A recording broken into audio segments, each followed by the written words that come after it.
Yeah, just before the start of Ramadan, the Prophet, peace be upon him, addressed his followers and said that there now arises over you a great month, one full of blessings, in which there is a night that is greater than 1,000 months, so that whoever is present in this month should observe all of these things, fasting and praying on that night.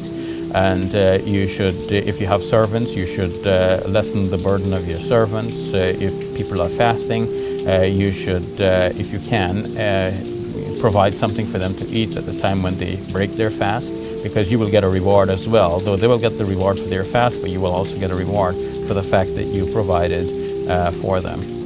He also says to seek the forgiveness of God in this month. That's right, and recite the kalima, or the creed of Islam, which says there's no God but God, Muhammad is the messenger of God. You should perform voluntary deeds, and if you do, you will get the reward as though you had performed an obligatory deed in another month. If you do an obligatory deed, you'll get the reward of 70 times over. So all of this shows that the month itself is a blessed time of year, and that Muslims should capitalize on the occasion by doing good deeds. I thought it was interesting that he said that Muslims should cultivate good habits during this month, because sometimes we talk about fasting and praying, but we don't necessarily talk about the manners aspect of it. That's right. Whatever we do in this month, hopefully the good things will have a lasting effect in the months following. So it is good to fix this month in our memories together with doing good things, not only the prayers and fasting, but also random acts of kindness. As you mentioned, cultivating good habits. If we had bad habits, now is the time to break them. People may have had routines which are not necessary, and sometimes some routines which are costly. Like, for example, if you get an expensive type of coffee every morning and you feel it as necessary that you have to do that, well, during this month, actually, you may break that routine. And then by the end of the month, you may be wondering, well, did I really need that to begin with? Could I, for example, have donated $2 instead of having the expensive coffee? Can I have a regular coffee and give $2 to some poor person for whom this will be an actual meal, and maybe the main meal for the day in some parts of the world where people are starving? So these are ways in which we can capitalize on the great blessings of this month. Another interesting thing is that the Prophet mentions that the gates of paradise are open in this month and the gates of hell are closed.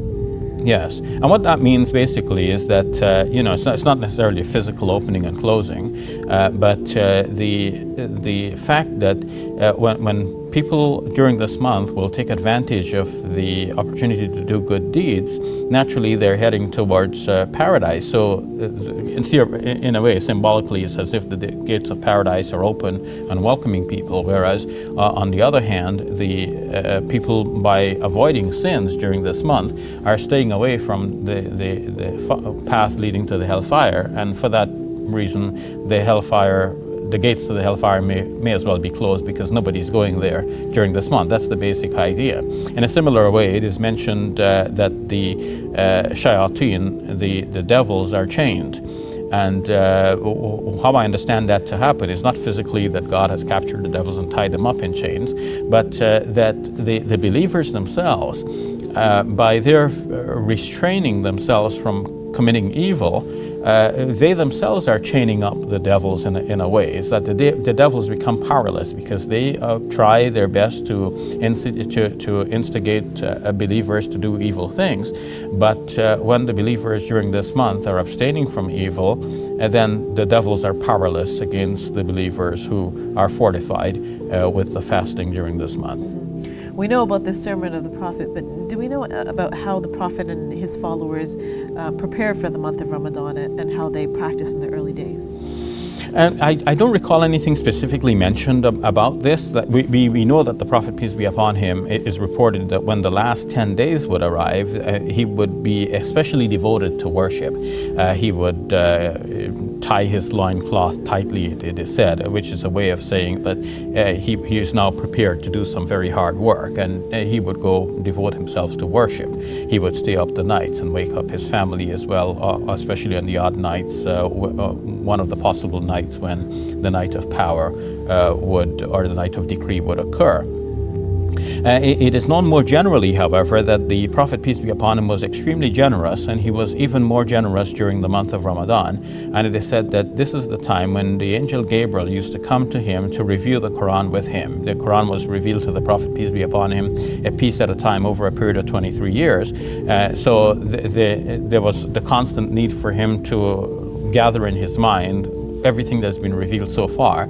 And because they were given in pieces, naturally there had to be a sequence to the recitation. And by the angel Gabriel coming to him repeatedly during the months of Ramadan, that was a way of teaching the Prophet, peace be upon him, and making sure that he got the entire Quran memorized in the proper sequence. We'll leave it at that. Thank you for that, Dr. Shabir Ali. You're welcome. And Ramadan Mubarak. Ramadan Mubarak to you too, and to all of our viewers.